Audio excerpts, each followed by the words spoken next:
Temos fome e sede por mais. Temos fome e sede por mais de ti. Queremos a ti. Temos fome e sede por mais. Jesus comigo, temos fome. Temos fome e sede por mais de ti. Queremos a ti. Temos fome e sede por mais. Temos fome e sede por mais de ti. Queremos a ti. Temos fome e sede demais.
Aleluias, glória a Deus. Queria que você fechasse seus olhos, pudesse respirar fundo e sentir a presença de Deus.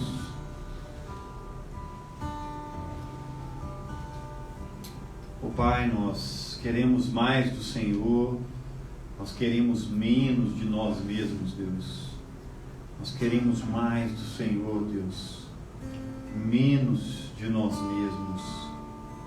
Oh Deus, vem Deus, vem Espírito Santo, vem Jesus, toca as nossas vidas vazias, sem significado, complexas, e faz tudo simples, Deus, faz tudo simples. Faz da nossa vida um palco de adoração, Deus.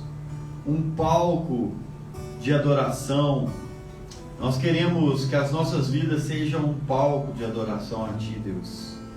Que a cada dia nós possamos, Deus, subir nesse palco que é a vida e dizer: Senhor Jesus, Tu és Senhor da minha vida. Tu és o dono da minha vida. O Senhor governa a minha vida. Em Ti eu sou satisfeito, em Ti eu encontro significado, em Ti eu realizo os meus sonhos. Pai, nós Te amamos. Jesus, nós Te amamos. Vem Espírito Santo de Deus, enche o nosso coração, toca a nossa alma. Oh Deus, em nome de Jesus, em nome de Jesus, amém, aleluias, amém, glórias a Deus. Queria dar boa noite a todos vocês. Estamos aqui em mais um culto presencial e online. E essa semana nós vamos falar um pouco sobre Efésios. Nós vamos voltar à nossa série de Efésios. Nós estamos em Efésios capítulo 1.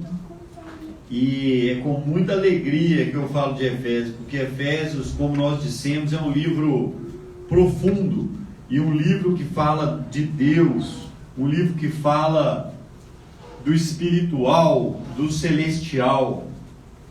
Nós vimos no capítulo 1 que nós fomos alvo dessa carta, e nessa carta o Senhor dirigiu o apóstolo Paulo a escrever à igreja. Então estamos falando da igreja. A igreja são os santos, são aqueles que são regenerados, são aqueles que nasceram de novo.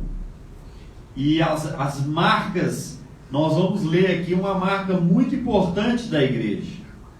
E aí nós lemos lá no passado que o Senhor, Ele foi bendito e Ele abençoou a igreja, Ele abençoou as pessoas que são regeneradas com todas as bênçãos espirituais. E aí eu dei até a boa notícia: gente, você é pleno em Cristo, você é pleno espiritualmente, você é completo. Deus já te abençoou completamente em Cristo Jesus.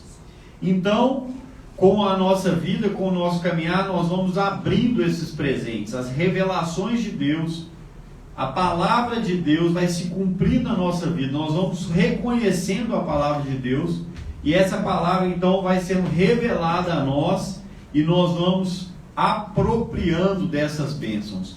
Mas espiritualmente nós somos plenos, nós somos completos. Glória a Deus, que você possa crescer na sua maturidade, porque quanto mais você crescer na sua maturidade em Cristo, mais você vai entender. E hoje eu gostaria de falar de um tópico maravilhoso, Efésios 1, capítulo 1, versos 7 a 14. Nós falamos, vou ler aqui a carta, Efésios 7 a 14.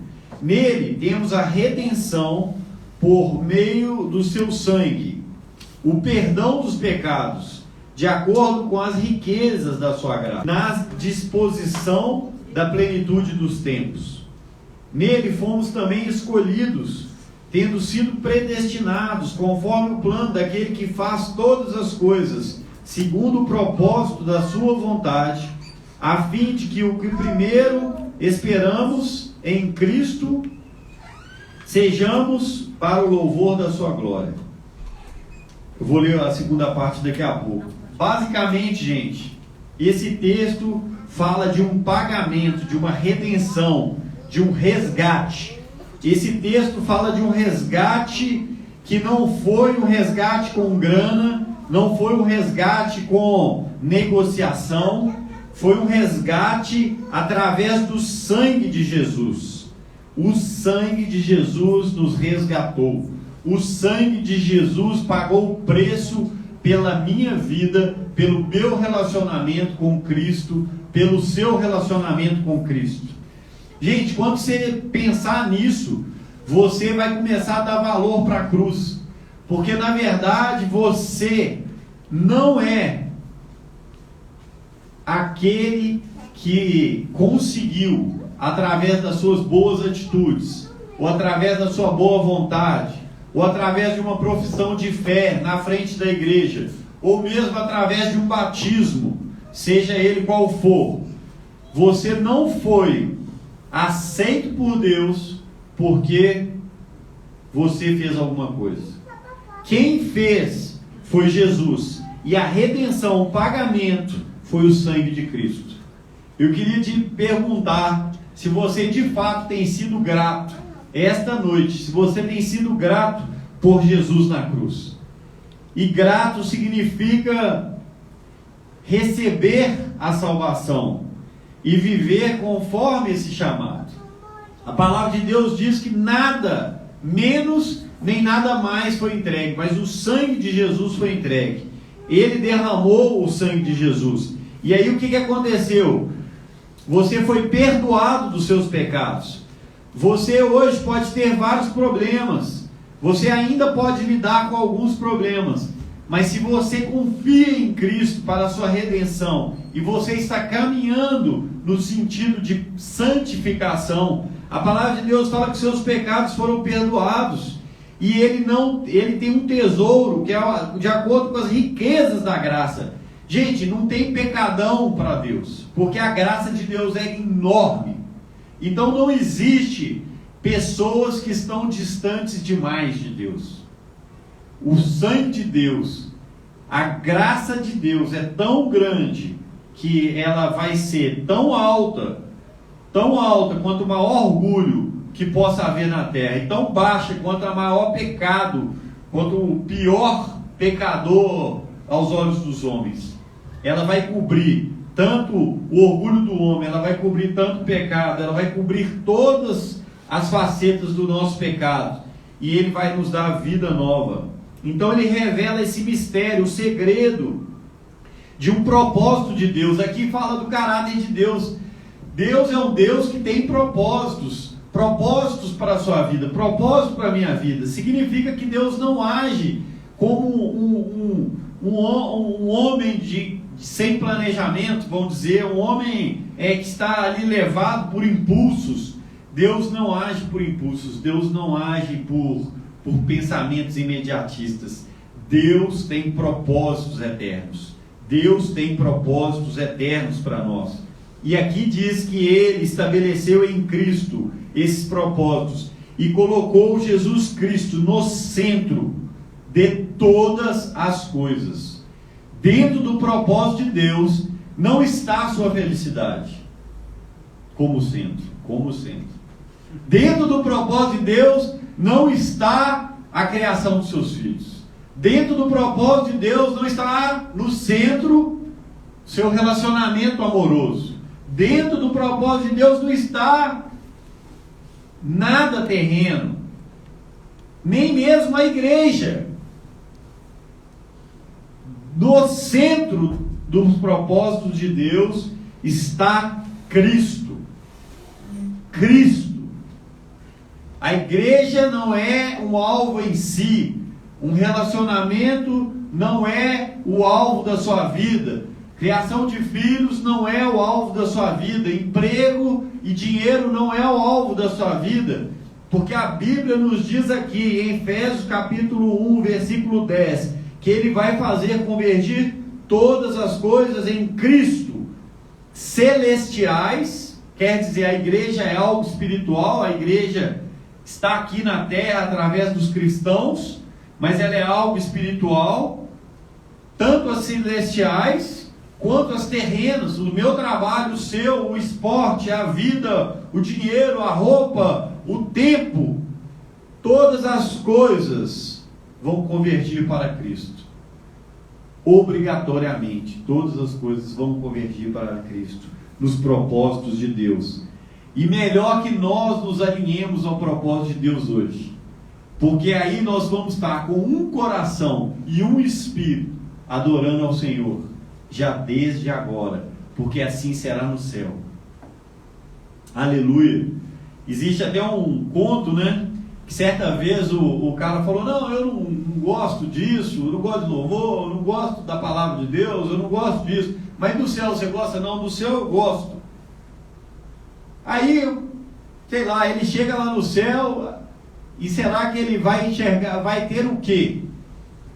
O que ele vai encontrar lá, gente?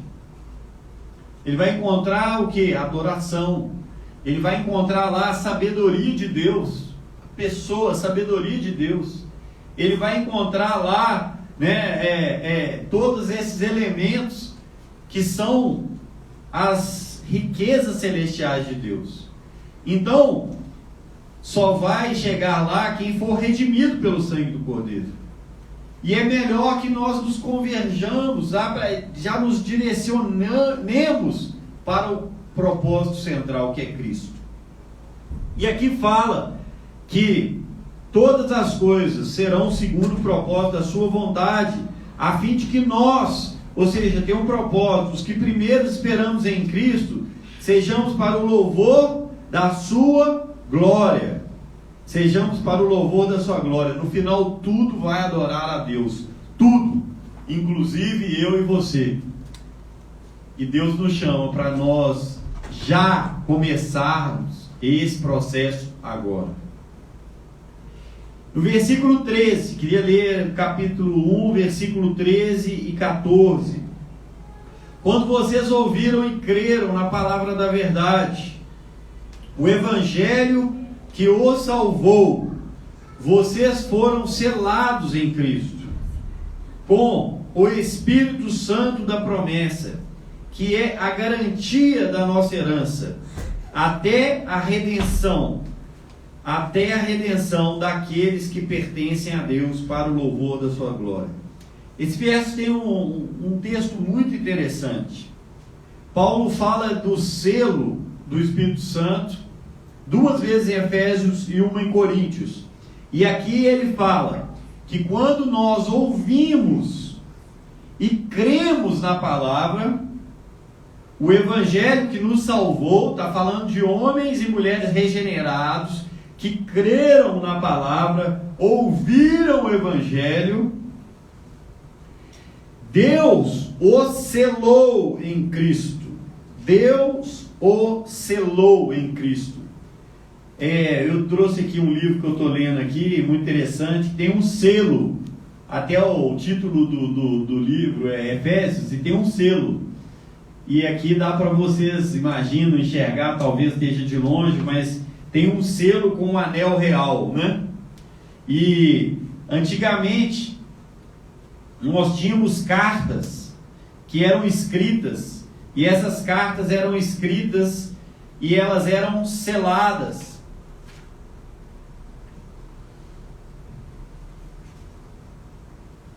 E eu gostaria de falar então sobre alguns significados do selo, o selo do Espírito Santo. Primeiro, esse selo é para todos os que creram. Gente, aqui diz que todos que creram e foram salvos estão selados com o Espírito. Isso aqui é uma bênção que você recebeu. Talvez hoje você está desembrulhando essa bênção, você nem conhecia, mas essa bênção é uma consequência natural da sua salvação em Cristo. Então não é algo especial, não é algo diferencial de cristão para cristão, é para todos os que creram e foram salvos. E o que significa o selo? Primeiro significado do selo é que o selo significa um senso de propriedade. Propriedade.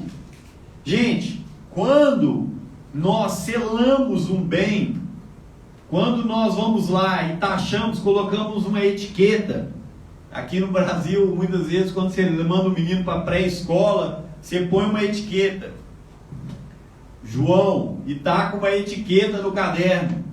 O que você quer dizer com aquilo? Você quer dizer que aquele caderno é do João. Isso é um selo de propriedade. O que Deus quis dizer quando selou-nos com o Espírito Santo? Ele quis dizer que nós somos propriedade dele. Você é propriedade dele, né? Paulo lá em Coríntios fala, né? Vocês devem tomar cuidado com o corpo de vocês, porque vocês são propriedade dele. Vocês são templos do Espírito Santo. Portanto, não devem fazer qualquer coisa com vossos corpos. Não devem, por exemplo, se unir a uma prostituta. Por quê? Porque vocês são propriedade de Deus. Segundo ponto, gente, muito interessante, é que Efésios era um lugar de comércio, era um polo de comércio. E ali existia, pode ser que Paulo usou essa mensagem do selo exatamente para lembrar os efésios. Ali existia um comércio de toras, né, de madeira. E as madeiras eram então colhidas, levadas ao porto, e elas eram seladas, elas eram marcadas. E elas, com aquela marca, o dono sabia que ele tinha comprado aquela madeira. E aquela madeira passava ali, por exemplo, o inverno inteiro ali. Para então, depois de 6, 8 meses, ela ser transportada, rebocada por um navio lá, por um navio, um barco. E aí, o que acontecia? Alguém podia tocar naquela madeira? Não. Por que não? porque era propriedade de alguém. Era propriedade de alguém. Então, gente, quando Satanás vem nos tentar, quando Satanás vem nos tentar e para nos destruir, quando ele vem tocar em algo nosso, nós podemos dizer para ele: aqui está o selo, que é o Espírito Santo, aqui está o selo do Senhor. A palavra de Deus diz, né? Não tentarás o Senhor teu Deus, sou propriedade do Senhor, afasta de mim, Satanás. Resisti-vos, né? E ele fugirá de vós. Se é propriedade de Deus, né? Então, esse senso de propriedade. Segundo ponto, o selo é a garantia de autenticidade. Vocês já viram que existe o joio e o trigo?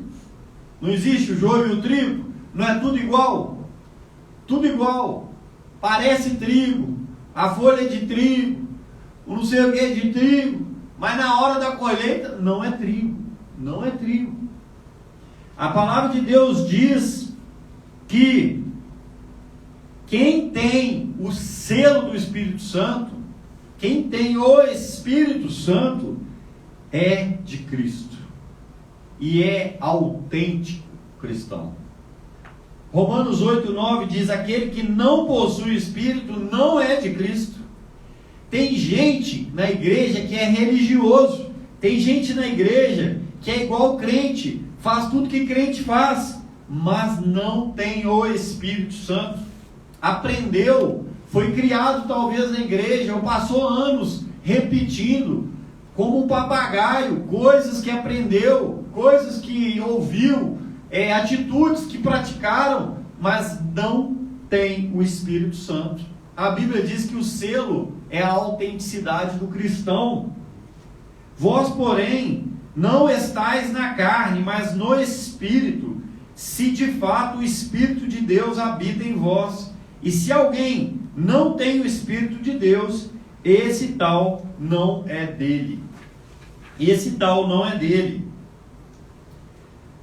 A presença do Espírito Santo é a prova, o selo de que ele é um filho autêntico de Deus. Um filho autêntico de Deus. Vocês já pegaram uma nota de 50, ou melhor, de 100, e pagaram no ônibus? O ônibus é até 50? Quanto que é? 50. Já pagou com a nota de 50 no ônibus? O que a mulher faz, Marcelo? Vai embora daqui, menino. Além de xingar você que você pagou com 50. Ela olha se a nota é verdadeira. Ela olha na luz o selo da nota. O selo da nota. Tem um selo tridimensional lá. Eu já perguntei para ela, para saber o que ela olha. É um selo tridimensional, que quando você mexe assim, aparece algo tridimensional. Esse selo garante que aquela nota é autêntica.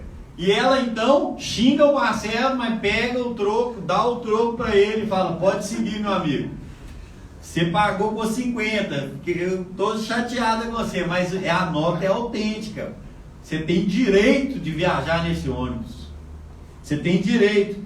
Assim também o Senhor Jesus olhará para as nossas vidas e verá se teremos o selo do Espírito Santo.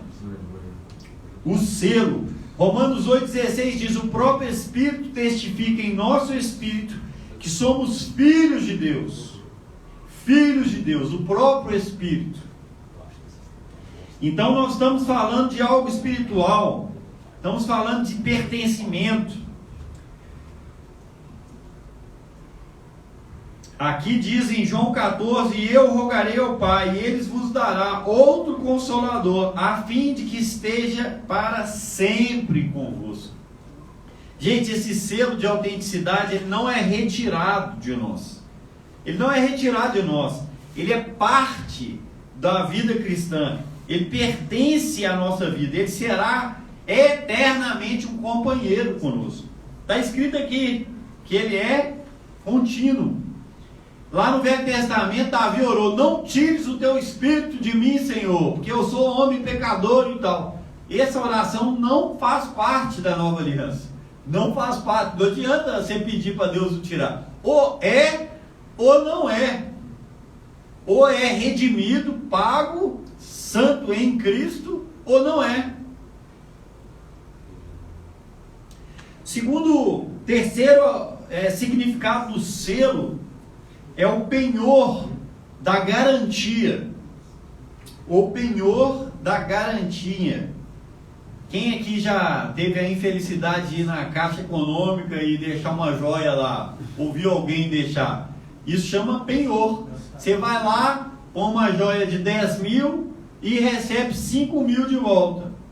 Estou chutando, não sei quanto que é não. Aí você recebe 5 mil e a joia fica de penhor. O selo, ele também pode ser considerado como um penhor de garantia. Em 2 Coríntios 1, 22 diz que também nos selou e nos deu o penhor do Espírito em nosso coração. Olha a palavra lá, selo e penhor. Então nós estamos percebendo o seguinte, que o selo, gente, ele tem a ver com uma garantia também. Então não é só posse, não é só autenticidade, mas tem a ver com garantia. E aí eu te pergunto, como é que funciona uma garantia no mercado? Quando você compra um imóvel, como você dá a garantia, o penhor de que aquilo que você está fazendo é verdadeiro? Você dá uma entrada, certo? Você dá uma entrada. Você fala o seguinte, normalmente ela é pequena, né? Ela é pequena, na assinatura do contrato ali você dá uma entrada. Eu normalmente gosto de uma entrada de 10%, para não, né? E aí o que acontece? Gente, o sinal do pagamento, que garante o pagamento total, é o Espírito Santo. O sinal de que vocês vão para o céu, que vocês vão ter comunhão com Deus, com o Espírito Santo, que vocês vão ser homens e mulheres de Deus, que vocês vão ter toda a plenitude do céu, é o Espírito Santo em vocês. Imagina se o Espírito Santo, que é tudo isso, é só um sinal. É só um sinal. Isso é só o sinal do céu. Isso quer dizer que Deus está comprometido com a sua vida. Deus está comprometido, Ele é fiel. Aquele que começou a boa obra em vós há de completá-la em Cristo Jesus. Gente, muitos aqui já tiveram dúvidas.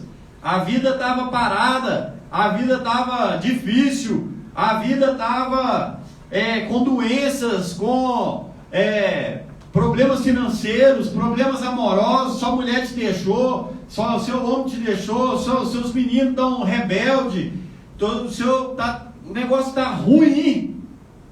E qual é a garantia de que Deus não te abandonou? Qual é a garantia de que Deus vai chegar ao final da sua redenção na sua vida? A garantia é o selo do Espírito Santo, porque está escrito em Coríntios que Ele deu o penhor do Espírito em seu coração. Não importa se ventos fortes, se calores imensuráveis chegam na sua vida para te provar, Deus tem uma aliança com você, a sua palavra, a aliança e o penhor do Espírito Santo. Deus falou para ele, poderia ser só falar, mas eu acho que ele sabia que nós éramos fracos e pecadores. Então ele falou, ele deu o seu sangue na cruz e ele ainda deu o Espírito Santo como penhor. E finalmente, o último significado do selo do Espírito Santo é o antegozo da herança. O antegozo da herança. Significa, quando a gente fala de penhor, a gente pode falar também de um penhor que é o antegozo. Vou te dar um exemplo bem claro de o que é um penhor como antegozo. Você fecha um negócio comigo, vai comprar o meu pomar de mangas. Eu tenho um pomar muito grande de mangas, e você chega lá como comerciante para comprar o meu pomar, comprar a minha produção. Eu então viro para você e falo o seguinte: olha, o preço é tal, não sei o que, e você fala assim: ok, tá fechado o negócio. Então tá bom, eu vou pegar agora 10% da produção e vou te passar, e você vai esperar que o resto amadureça para vir pegar. Então significa que aquele comprador, ele levou 10% da herança, ele levou 10% das mangas, e chegou na casa dele, ele desfrutou daqueles 10%. Ele desfrutou, ele experimentou, ele viu que era bom, e ele gozou da alegria de ter aqueles 10%. Então, quando nós entendemos que existe um penhor do Espírito Santo, significa que nós estamos no antegozo, nós estamos experimentando um pedacinho do céu, um pedacinho do céu que está aqui dentro de nós. Você já sentiu a unção do Espírito Santo? Você já sentiu a direção do Espírito Santo? Você já sentiu a revelação do Espírito Santo na palavra? Você já experimentou essas coisas? Pois bem, você está no antegozo do que Deus vai revelar na sua vida. Aleluia. Queria completar com uma aplicação bem forte. Como eu disse, muitos de nós acabam tendo dúvidas em momentos de dificuldade, momentos que nós estamos com o vento contrário, momentos que o calor está demais e nós estamos fadigados, momentos onde nós estamos sendo testados. E eu queria te dar 3 exemplos aqui para fechar essa pregação. Nada pode tirar o Espírito Santo da sua vida. Dificuldade alguma, doença alguma, dificuldade de perda alguma, ausência de grana ou emprego algum, solidão, depressão, nada pode te tirar do propósito de Deus. Vocês têm que permanecer firmes. Em Efésios 10 fala: permanecendo firmes, firmes, firmes.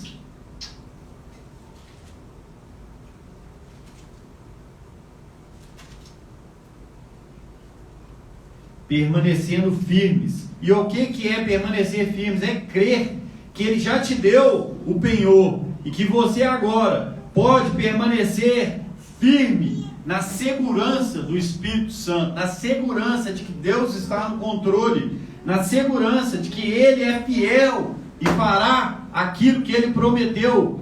Ele é fiel e restaurará a sua vida. Exemplo, Davi.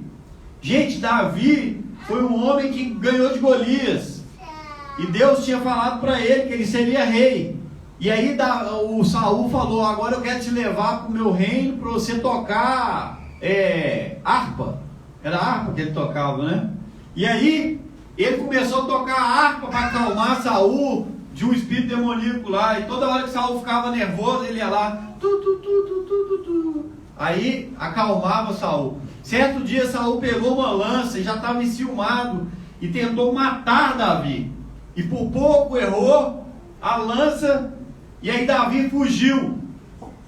E aí Davi andou como fugitivo grande tempo, sem conforto, sem amigos, ali como fugitivo. Fala que ele reuniu a corja da sociedade lá para andar com ele, e aí ele reuniu aquele exército que era tipo os rejeitados dos rejeitados. Ele jogou para dentro ali e falou: vem esconder comigo, vamos formar um exército aqui, eu vou me defender de Saul. E Deus deu Saul nas mãos dele. Certo dia Saul entrou numa caverna para fazer as suas necessidades, e Davi estava lá escondido, e ele não sabia, e ele estava desarmado, e Davi poderia ter cravado a sua espada nele, ele estava desarmado. Mas Davi falou: não vou tocar no ungido do Senhor. O que ele conseguiu aquele dia? ele conseguiu passar pela prova de Deus.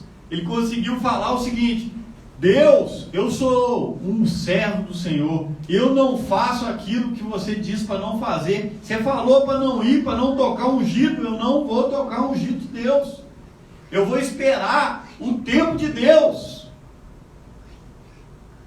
O tempo de Deus é o tempo de Deus. Eu estou numa caverna, eu estou longe, eu estou todo detonado, eu estou com calor, eu estou com isso, eu estou com aquilo. Mas o tempo de Deus, Deus está no controle, se cumprirá. E Deus provou o caráter dele, Deus provou a verdadeira identidade dele em Cristo. E Deus, no tempo de Deus, deu a ele o reino. Moisés foi chamado para libertar o povo do Egito, os israelitas. E aí ele falou: não, Deus, eu sou gago e tal. Deus falou: você vai. Aí ele respondeu: sim, Senhor, eu vou. Chegou lá, foi conversar com o faraó. Falou: faraó, Deus mandou aqui, você vai libertar o povo do Egito. O faraó falou: sai fora, meu amigo, não vou libertar ninguém não. E eu te pergunto, se você levar um não de Deus, como que você reage? Se você levar um não de Deus: não, eu quero isso, não, eu vou, não, não, como você reage?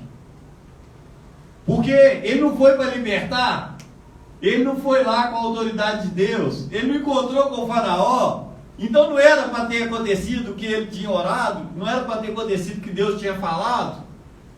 Era, mas não aconteceu instantaneamente. Demorou 7 vezes. Foram 7 vezes. Então foram 6 nãos. 6 nãos. Você entendeu? 6 nãos. Até Jesus passou por grande dificuldade. Jesus foi para o Getsêmani e disse: Pai, afasta de mim esse cálice. E Deus falou: não.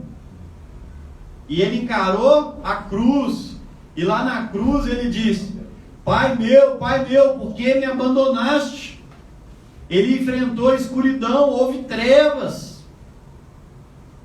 Mas ele não desistiu. Moisés não desistiu. Davi não desistiu, porque ele sabia que o selo do Espírito Santo estava sobre eles. Eles não desistiram. E foi por isso que Jesus ressuscitou dos mortos. Porque ele seguiu a vontade do Pai. Foi por isso que Moisés libertou o povo do Egito. Porque ele resolveu encarar os não de Deus dentro do Deus está no controle. Foi por isso que Davi virou o rei de Israel, porque ele foi provado diante de Saul. E eu queria te perguntar esta noite, se você acredita que o selo do Espírito Santo, está sobre a sua vida. Queria que você ficasse de pé, queria que o louvor chegasse mais, queria que nós pudéssemos orar aqui juntos. Feche seus olhos. Se você estiver em casa, feche seus olhos. Espírito Santo de Deus, venha sobre nós, revela aqui em casa aqueles que precisam ser selados pelo Teu Espírito. Pai, se há alguém aqui ainda que não Te conhece, que o Senhor o convença, que o Senhor o faça ter um encontro de fé em Jesus. Coloque Jesus no centro da vida e que o selo do Espírito Santo venha selá-lo em nome de Jesus. Pai, que segurança é viver com o selo do Espírito Santo.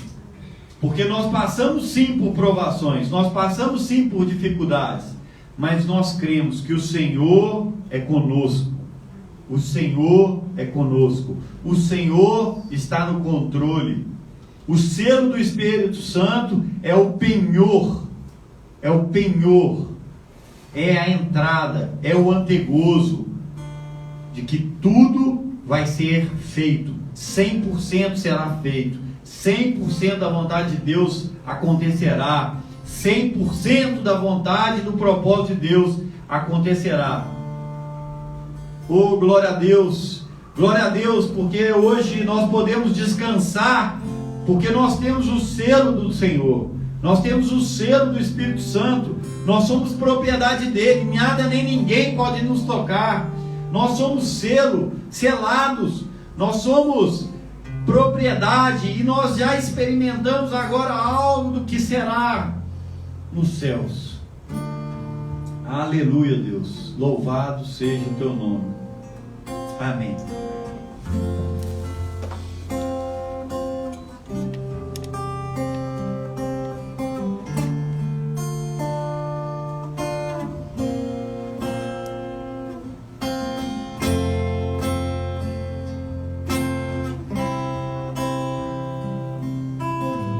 Se tentam destruir-me, zombando da minha fé e até tramam contra mim, querem entulhar meus poços, querem frustrar meus sonhos e me fazer desistir.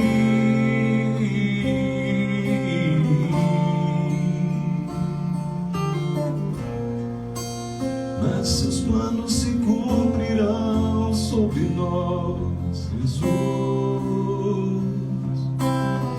Se tentam destruir-me, zombando da minha fé e até tramam contra mim, querem entulhar, querem frustrar meus sonhos e me fazer desistir. Mas quem vai apagar o selo que há em mim, a marca da promessa que ele me fez? E quem vai me impedir, se decidido estou? Pois quem me prometeu é fiel para cumprir. Mas quem vai apagar o selo que há em mim, a marca da promessa que ele me fez? Quem vai me impedir, se decidido estou? Quem me prometeu é fiel para cumprir.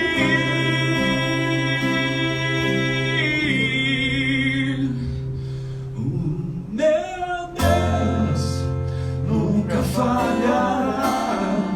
Eu sei que chegará minha vez, minha sorte ele mudará.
o selo que há em mim, a marca da promessa que Ele me fez.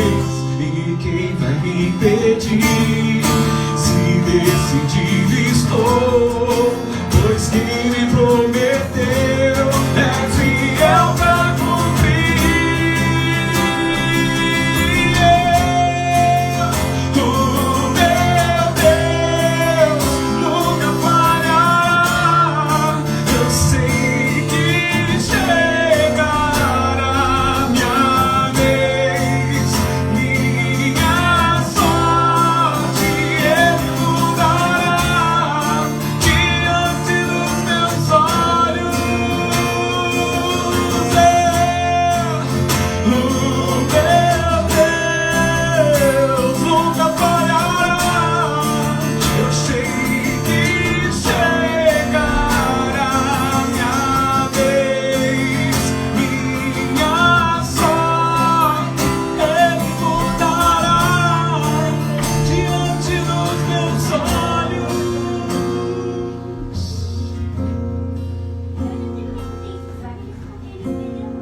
Mas ninguém vai apagar o selo que há em mim, essa marca da promessa que Ele me fez.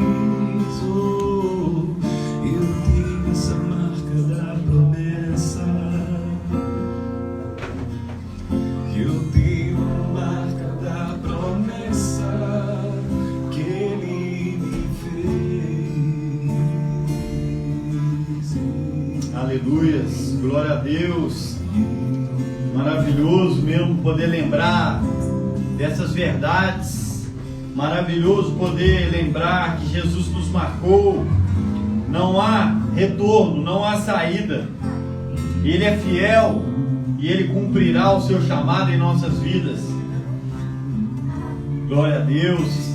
Que palavra para um dia tão especial como esse, onde novamente na nossa cidade foi decretado um lockdown, e nós temos a certeza de que nada vai parar aqueles que têm o Espírito Santo. O chamado de Deus na nossa vida é maior do que o coronavírus, é maior do que qualquer lockdown, é maior do que qualquer dificuldade. Como nós dissemos, Davi, Moisés, Jesus, eles venceram, e nós, com o Espírito Santo, somos vencedores e vamos vencer. O nosso chamado não para. Glória a Deus. Aguardem notícias, porque nós vamos continuar fazendo culto aqui, porém esse culto vai ser fechado. Nós somos, por lei, obrigados a fazer aqui uma organização diferenciada. Nós vamos nessa semana discutir como que vai ser, e vamos passar para vocês via WhatsApp. Que Deus abençoe a todos, que vocês possam contar com a presença do Espírito Santo na vida de vocês. Amém.